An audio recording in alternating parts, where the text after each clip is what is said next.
Assalamualaikum, selamat pagi. Halo guys. Perkenalkan, ini suasana kampung dimana aku bertempat tinggal ya. Ini kampungnya rasanya adem, cuacanya sejuk. Walaupun kita jauh dari pegunungan guys.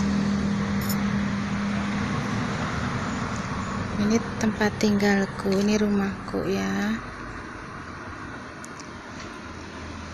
Nah, di rumah ini guys, dulunya banyak banget kejadian yang sangat mengerikan, menakutkan ya.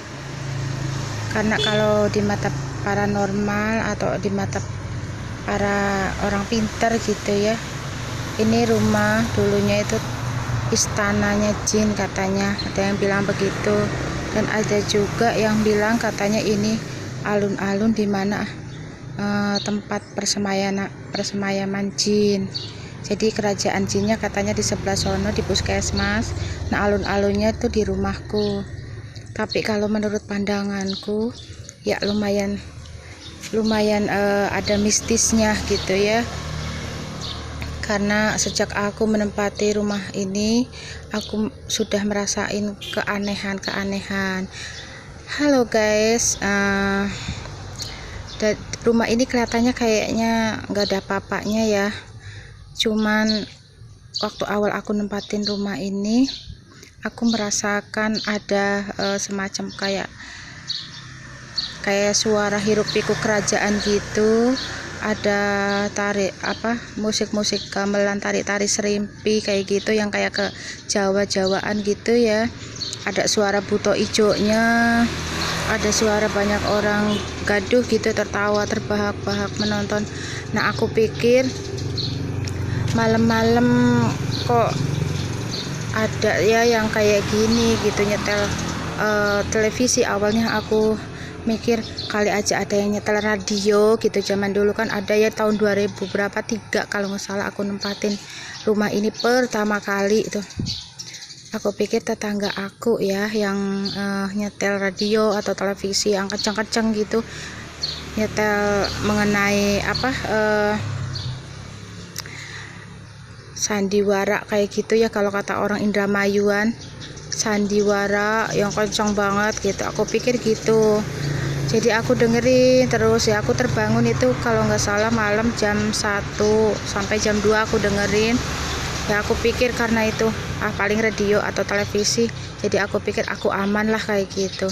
Tapi guys, paginya aku penasaran, tadi malam tuh radio, televisi atau apa ya gitu, kok ya di rumah aku kerasanya hening banget gitu. Di luar rumah itu aku ngerasain hening banget, tapi kok di dalam rasanya kayak ada suara gaduh kayak gitu, suara sandiwara yang kenceng kayak deket rumah aku kayak gitu ya. Itu yang paling mengerikan itu musik serimpinya itu. Tahu nggak guys, yang namanya musik serimpi itu kan mengalun-ngalun, melok-melok kayak menakutkan gitu ya, serem gitu, kayak berada di suasana lautan atau hutan atau pegunungan atau apalah, pokoknya suasana yang mencekam kayak gitu ya. Aku tuh hampir 1 jam ngedengerin suara kayak gitu, merinding juga ya. Karena rumahku kan baru jadi waktu itu, baru ditempatin, baru ditahlilin ya, baru diruat gitu. Jadi masih menggema gitu ya suaranya, jadi makin mencekam itu. Nah, ceritanya guys, kembali lagi ya, pagi aku nanya ke tetangga gitu, ke semua tetangga aku, Bu, punten, semalam itu ada yang nyetel itu radio atau TV sandiwara kayak gitu. Katanya enggak, semua tetangga bilang enggak gitu. Memang katanya aku suka katanya sama drama Wakepo ya, zaman dulu kan ada drama Wakepo, terus ada yang namanya itu Misteri Gunung Merapi kayak gitu ya. Terus sandiwara juga kan, yang adat ke Indramayuan itu kan suka disetel, tapi mereka katanya enggak. Tadi malam aku enggak nyetel, enggak ada yang nyetel. Akhirnya aku termenung sendiri guys, pulang ke rumah. Aku mikir Terus apa ya tadi malam, kok kayak sandiwara banget, gaduh banget gitu.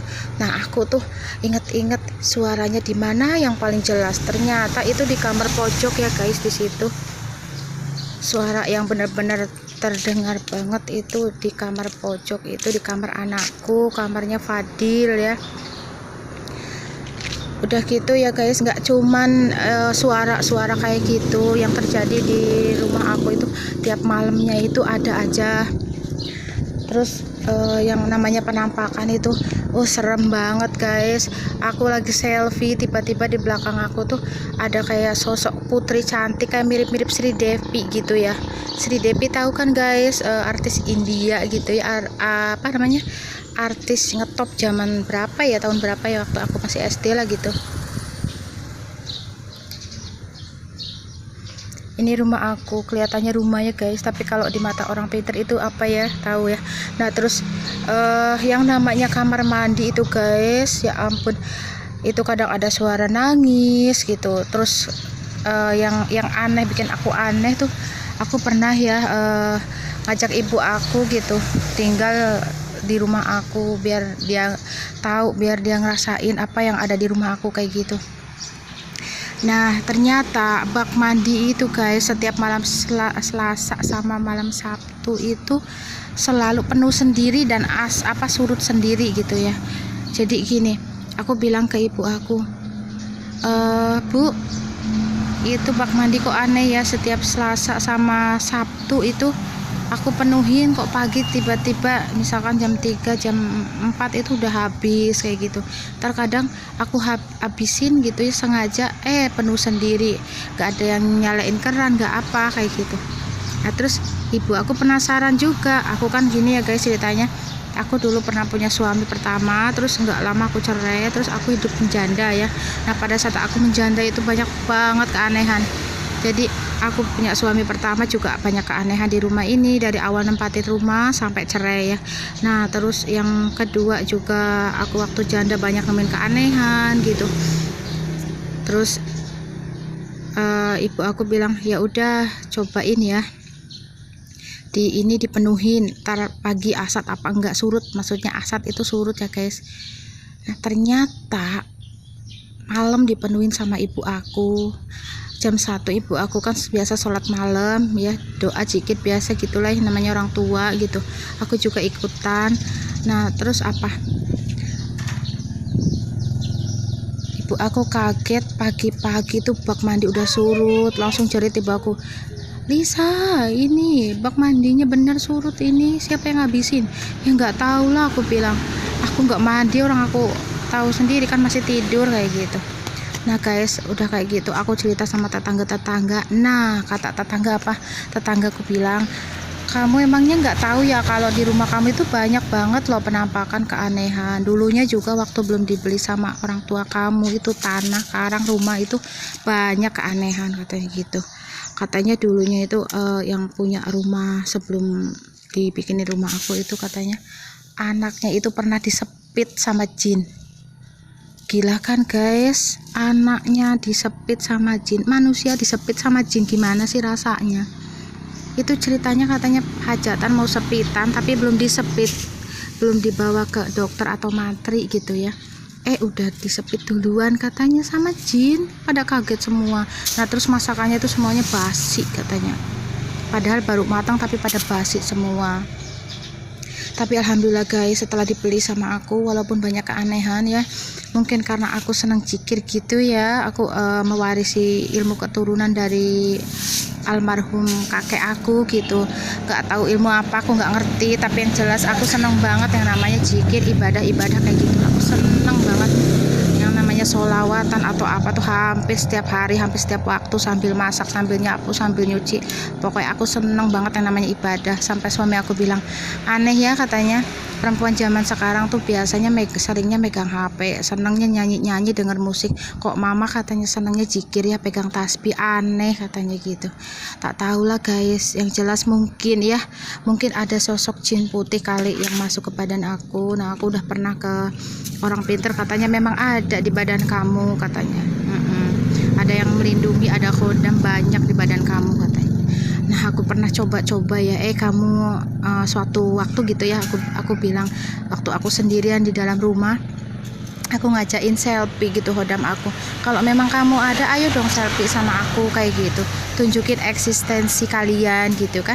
Aku selalu meyakini loh yang namanya jin itu ada, Allah itu menciptakan malaikat, jin, setan dan sebagainya ya. Terus ya aku pikir gitu, aku apa ya, ngecaprak yang enggak gitu ya, ayo kalian gitu, masa sih ada manusia ngajakin jin selfie gitu ya. Aku sendiri ketawa kalau inget kayak gitu, tapi bener loh guys, mereka ikut selfie. Ada 4 dari mereka itu yang selfie, yang satu pakai kacamata, yang 3 itu kalau nggak salah pakai apa, tapi mereka pakai jilbab semua sih, putih-putih semua, nggak kelihatan mukanya guys. Iya, putih semua kayak cahaya, pakai jilbab, tapi yang satu ada pakai kacamata. Nah, dari situlah aku mulai percaya kalau menurut orang pintar itu emang aku ada hodam kayak gitu. Nah, akhirnya karena aku merasa ada hodam dalam badan aku kayak gitu ya, aku jadi kalau makan, minum, bobo itu aku bilang, kamu ikut bobo ya. Kalau lagi makan, kamu mau makan, ya udah makan nih bareng sama aku, kita sama-sama makhluk Allah, kita saling menjaga, menghormati, melindungi ya, kayak gitu. Jadi aku merasa hari-hari aku tuh sekarang itu kayak punya temen gitu. Terus suami aku juga udah tahu sih kalau aku ada temen kayak gitu, cuman aku sendiri nggak bisa ngeliat. Ini anak aku guys. Nah, anak aku juga seneng di video, seneng bikin YouTube ya. Aku juga lagi pemula bikin YouTube. Aku cuma pengen menceritakan gitu, berbagi gitu ya, daripada suntuk ya. Kita kan di rumah aja gitu karena ada corona, jadi kita berbagi cerita aja. Ini kelihatannya gitu rumah aku tuh rumah ya, tapi kalau menurut mata orang pintar itu katanya istana atau kerajaan jin ya. Kalau ya banyak sih apa aku ngerasain di rumah ini tuh. Aku pernah dikirimin santet muka aku pagi-pagi, warnanya bukan hitam, merah kehitaman kayak apel mateng kayak gitu ya. Banyak yang bilang pagi-pagi kok muka kamu merah banget kayak gitu, merah padam, kenapa, ngerasain panas enggak katanya. Aku bilang enggak tuh, aku nggak ngerasain apa-apa kok. Banyak orang yang bilang, jadi aku lari ke rumah emak gitu, ke rumah ibu aku ya. Mak, ini bener gak sih muka aku merah? Terus kata emak, karena emak orangnya rajin ibadah, rajin sholat ya, kata emak, enggak kok muka kamu nggak merah, nggak apa. Emang kenapa? Kamu ngerasain muka kamu merah? Enggak kok, aku nggak ngerasain apa-apa. Tuh orang-orang aja banyak yang bilang begitu. Pagi-pagi 5:30 aku buka gerbang, itu banyak yang bilang katanya muka aku merah padam kayak gitu, kayak apel katanya gitu. Terus kata emak, ya udah kamu sholat aja sono. Aku sholat ya, sholat duha waktu itu di rumah ibu aku, minta petunjuk sama Allah. Ya Allah, kenapa sih orang-orang lihat muka aku merah, tapi aku sendiri bercermin gak merah. Terus ibu aku sendiri juga ngeliat gak merah gitu. Terus aku gak ngerasain apa-apa. Ini apa gitu, tunjukkan. Kalau memang ada yang gak suka sama aku, tunjukin aja barangnya biar bisa keambil kayak gitu kan. Nah, terus akhirnya Allah nunjukin ke aku, nunjukin salah satu orang pintar yang bisa ngambil. Ya benar ternyata guys, di depan rumah aku, di bawah jembatan itu, entah di dalam tanah, entah di dalam mana itu, karena ada seonggok kayu yang warna coklat tapi di dalamnya merah, seperti muka aku yang dilihat sama orang-orang kayak gitu. Sering guys aku dengerin suara-suara yang aneh di rumahku. Malah gini loh guys, yang lebih aneh banget ya, waktu aku menjanda itu setiap pagi aku selalu ditemenin sama tokenya itu lain banget ya, langka banget, cakep gitu, gede segede lengan aku. Nah, tapi aku nggak ngerti kalau toke itu harganya mahal gitu guys. Setiap pagi itu selama aku menjanda, kurang lebih berapa lama ya aku menjanda, 7 bulan kali ya. Aku nggak lama sih ngejanda, cuma 7 bulan. Itu setiap pagi itu, setiap aku ke dapur selalu ada di dapur, dia nemenin aku. Nah, aku merasa itu toke biasa ya guys ya, tapi itu aneh, toke ditembak sama aku juga mental, pakai kacang hijau, pakai tembakan buat nembak burung, mental itu kacangnya, tapi tokenya nggak kapok selama aku janda. Nah, yang bikin aneh loh guys, karena aku nggak mikir itu toke siluman gitu ya, toke jelmaan jin buat nemenin aku. aku nggak mikir. Cuman pas aku kan mau nikah lagi ya sama suami yang kedua, itu aku malamnya sebelum aku nikah itu aku mimpi didatengin seorang pangeran cakep banget, namanya itu Mustafa. Pangeran itu namanya Mustafa. Dia bilang, ya sudah kalau emang kamu udah dapat pendamping, udah dapat jodoh dari Allah, katanya, ya udah aku ikhlas. Tadinya sih aku suka sama kamu, katanya gitu guys. Aduh gila, aku ditaksir sama jin ya namanya Mustafa. Ya udah deh, nggak apa-apa kalau kayak gitu, yang penting kamu jangan ganggu hidup aku gitu kan, dia pilihan aku. Ya makasih deh ya, aku mah nggak nyangka ya kalau itu tokek siluman jelmaan jin gitu, nggak nyangka sama sekali guys. Terus ya masih banyak cerita-cerita selanjutnya guys, ini nyata ya ceritanya. Aku udah sama suami yang kedua, itu suami aku sering banget dengerin kalau malam itu kan dia suka begadang guys, jam 1 jam 2 suka nonton TV, nonton YouTube gitu ya. Aku udah tidur kali, habis sholat malam itu aku suka tidur ya, kadang nggak tidur juga sih aku juga kadang. Cuman pada saat malam itu aku tidur, nah suami aku bilang, mama, katanya paginya gitu ya cerita, kok tadi malam ada suara hus-hus kayak itu ya mah, kayak dengusan ular katanya gitu. Aku bilang, masa sih? Iya mah, katanya. Oh ya udah, aku bilang emang di sini ada kok. Terus ya udah bilang aja kamu jangan ganggu gitu. Enggak, aku nggak bakal ganggu. Nah ceritanya karena akunya juga penasaran ya, kok masih ada kayak gini gitu. Akhirnya aku habis sholat malam itu aku zikir. Nah pada saat aku zikir itu guys, benar-benar ada memang di samping aku banget. Oh itu suaranya kayak gitu, jadi suara kayak dengusan ular kayak gitu. Nah, aku merinding sih, kaget ya, orang lagi enak zikir gitu ya. Terus aku bilang aja, aku tahu kok kamu ada, udah nggak usah nyombongin diri deh, udah kita sama-sama makhluk Allah, saling jaga gitu ya. Kalau emang betah di rumah tanah pekaranganku, ya udah nggak apa-apa gitu, kita hidup bareng-bareng. Cuman kita kan beda alam, jadi misalkan aku salah nendang kamu atau lagi enak-enak aku duduk terus kamu ada di bawah kedudukan sama aku, ya maaf, aku nggak bisa ngeliat, keluarga aku nggak bisa ngeliat, kita manusia, kita beda alam, tapi kita sama-sama makhluk Allah, saling menghargai gitu ya, saling memaafkan gitu kan. Allah aja maha pemaaf kok, aku suka bilang kayak gitu. Jadi tolong jangan ganggu kita. Aku tahu dan keluarga aku udah dikasih tahu bahwa di rumah ini tuh ada banyak jin, iya termasuk kamu kayak gitu. Nah terus selain dengar-dengus kayak gitu, aku juga pernah ngeliat yang namanya ular gede antara mimpi dan sadar ya guys, tepatnya siang hari. Itu ular itu kayak lewat aja di depan aku kayak gitu, terus masuk ke dalam gudang gerasi aku, gudang padi gitu ya. Itu kan dulunya gerasi tapi sekarang aku pakai buat gudang padi gitu. Itu masuk ke situ. Nah terus aku juga pernah ya, kalau nggak salah itu rumah siang hari kelihatan kayak gelap gitu di mata aku, terus akunya pengennya emosian terus, tapi aku minta doa sama Allah, ada apa dengan aku gitu, kok aku begini, aku capek banget rasanya begini terus gitu. Akhirnya Allah nunjukin ada yang nyantet aku, katanya gitu. Di mana itu? Di situ di gudang.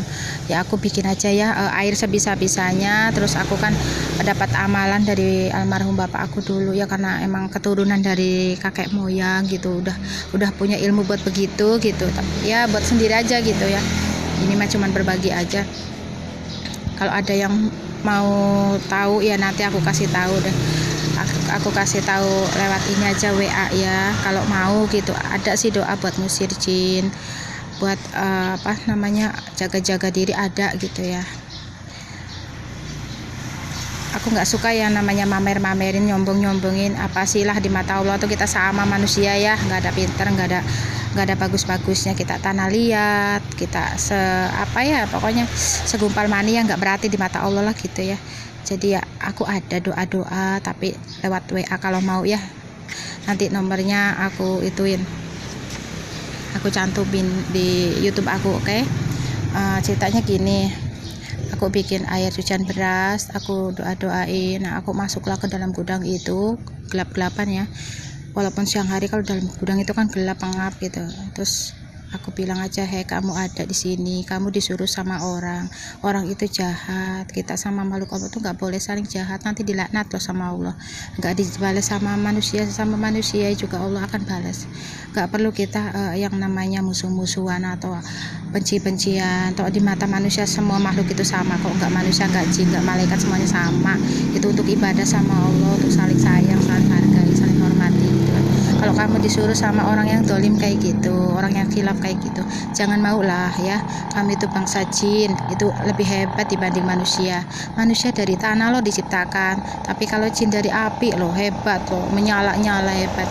Jangan mau ya disuruh-suruh sama dukun. Jangan mau kamu jin sebodoh apapun jin, jangan mau disuruh-suruh sama dukun ya, karena dukun itu orang yang ya gimana gitu. Kalau dukun yang baik ya ada gitu yang baik, tapi biasanya kalau dukun yang baik nyuruhnya yang baik untuk yang kebaikan gitu. Nggak ada yang namanya mencerai-beraikan, itu dukun baik nggak ada. Yang namanya nyakitin sesama manusia nggak ada. Tapi kalau udah disuruh untuk nyakitin bangsamu itu jangan mau, itu namanya dukun jahat, dukun yang tersesat, dukun yang bekerja sama dengan iblis, dengan setan.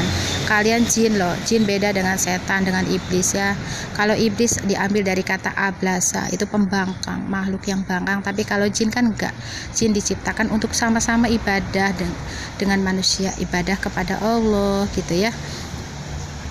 Aku omongin terus habis-habisan itu jin, akhirnya apa, jin itu pergi berbalik sama yang ngirimnya. Tak tahu deh diapain pengirimnya kayak gitu. Tapi aku udah wanti-wanti sih, kamu jangan sakiti yang ngirimnya, cukup sadarin aja, cukup kamu kasih tahu aku ada, aku bantu, tapi aku nggak bisa nyakitin gitu aja bilang. Ya udah ya, itu cerita waktu aku disantet gitu ya. Aku dibikin emosi, panas terus, benci terus sama suami aku, tapi alhamdulillah Allah nolong aku ya. Terus aku juga mau cerita ya, sering banget gitu laporan tetangga, sampai aku pernah manggil Pak Kapolsek ya, Pak Kapolsek setempat ya di sini di Desa Compreng gitu, sama ibu aku juga ngobrol lah. Bener nggak sih gitu laporan orang sampai ngomong di warung-warung kalau rumah aku itu tadi malam ada sebangsa garong atau penjahat itu ya, pakai cadar hitam-hitam kayak gitu, katanya muter-muter terus di rumah aku katanya gitu. Malah ada yang nanya, ini penghuninya ada di rumah enggak, katanya gitu. Padahal aku sama keluarga aku tuh ada di dalam rumah, dan gerbang aku tuh nggak dikunci, namanya gerbang bodol, doyok, jelek gitu ya gerbangnya gitu. Tuh guys, gerbangnya tuh udah jelek banget, udah keropos, nggak dikunci ya. Mobil ada, motor ada, tapi kenapa ya kalau emang bener kok kenapa muter-muter gitu. Aku pura-pura nggak tahu, padahal aku udah tahu ya. Memang ini rumah kalau dilihat sama kita yang berhati baik, nggak ada niat buruk, nggak ada niat jahat, memang kelihatan rumah. Tapi kalau udah hatinya sedikit aja mau berbuat jelek atau berbuat jahat ke rumah aku, itu pasti kelihatannya itu kalau nggak lautan itu hutan, jadi nggak mungkin bisa masuk. Makanya banyak yang bilang muter-muter aja katanya. Udah 2 apa 3 kali ya aku mau kedatangan kayak penjahat, terampok kayak gitu, tapi aku nggak bilang ke siapa-siapa, aku cuman diem aja gitu, cuman oh gitu ya. Padahal gerbang aku nggak dikunci loh, gerbang aku jelek banget itu. Lagian tuh rampok mau ngerampok apa ya, aku nggak punya apa-apa, mobil juga mobil murahan. Iya, ya udah gitu aja ya guys. Masih banyak sih cerita-cerita di rumah ini ya, keanehan di rumah ini. Aku sendiri juga sering lagi enak-enak suka ada bisikan gangguan gitu. Jadi gini ya guys, aku bikin video YouTube ini tujuannya supaya baiknya gitu ya kita ambil, jeleknya kita buang gitu. Baiknya kita harus, walaupun kita manusia sepintar apapun, kita harus ya nyelondok lah sama bangsa jin juga, harus permisi gitu, karena bangsa jin itu tinggal bareng bersama kita, dan itu ada keberadaannya di dalam Al-Quran, emang benar ada ya. Terus kita juga nggak boleh takut sama jin, karena jin itu sama aja ciptaan Allah, makhluk Allah itu ya, yang untuk ibadah sama Allah gitu. Mereka punya anak, punya istri, mereka punya kehidupan. Kita nggak boleh takut ya, kita saling ini aja, saling berinteraksi. Orang yang berinteraksi bukan berarti orang itu kemasukan jin loh. Jadi kita boleh bercakap sendiri, jangan dibilang gila loh ya. Karena apa? Karena memang yang hidup bareng sama kita tuh bener jin itu ada gitu. Jadi nggak mesti jin dikirim dukun lalu ada di rumah kita, nggak mesti, karena Allah itu nyiptain alam jin itu bareng dengan alam manusia. Iya, nggak boleh keliru ya mikirnya. Kalau orang bisa ngelihat jin itu artinya orang di dalamnya ada jin. Nggak semuanya gitu. Itu mungkin dapat kelebihan dari Allah gitu ya. Kayak aku sendiri kan dari sejak kecil gitu dapat kelebihan dari Allah gitu, bisa ngeliat kayak gitu. Tapi Allah juga dia nggak akan maksa kok kalau kita minta untuk ditutup kembali. Sholat tahajud 6 malam berturut-turut minta sama Allah untuk ditutup mata batin kita, ketutup loh. Seperti aku ini, dulu aku bisa ngelihat mayat yang punya hutang sama aku terus hidup datang ke rumah aku. Di rumah ini loh datang. Nah karena aku merasa sering ketakutan, namanya didatangin mayat ya, gimana ya, masih pakai kapuk-kapuk putih kayak gitu. Jadi aku minta sama Allah, aku bener-bener aku sholat tahajud 6 malam berturut-turut supaya mata batin aku ditutup. Akhirnya alhamdulillah aku nggak bisa ngeliat kayak gitu lagi. Cuman kalau merasakan eksistensi mereka makhluk halus aku masih bisa alhamdulillah. Dari baunya, sering mencium bau wangi, bau bakaran atau rebusan singkong, bau daun pandan yang nyengat, bau melati, pokoknya yang kayak gitu-gitu deh. Aku masih bisa mencium keberadaan mereka. Makanya aku sering bicara sendiri. Jadi kalau ada orang bicara sendiri itu jangan dianggap gila atau dianggap halusinasi ya. Jadi mereka itu, kita itu hidup punya kelebihan masing-masing dan kekurangan masing-masing. Oke, jadi kita harus saling menghargai, menghormati. Setelah menonton channel YouTube ini, jangan lupa ya guys, subscribe dan like, komennya boleh ya. Yang penting komen yang positif-positif aja. Buat netizen, janganlah kalian komen yang istilahnya apa ya, menyakiti sesama gitu. Kita saling menghargai, menghormati. Oke, seperti makhluk halus juga ya, tuh menghargai, menghormati, karena mereka sadar kalau mereka itu makhluk Allah juga. Oke, kita bukan siapa-siapa, hidup di dunia ini hanya sementara. Jangan lupa like, comment, and subscribe-nya. Bye bye.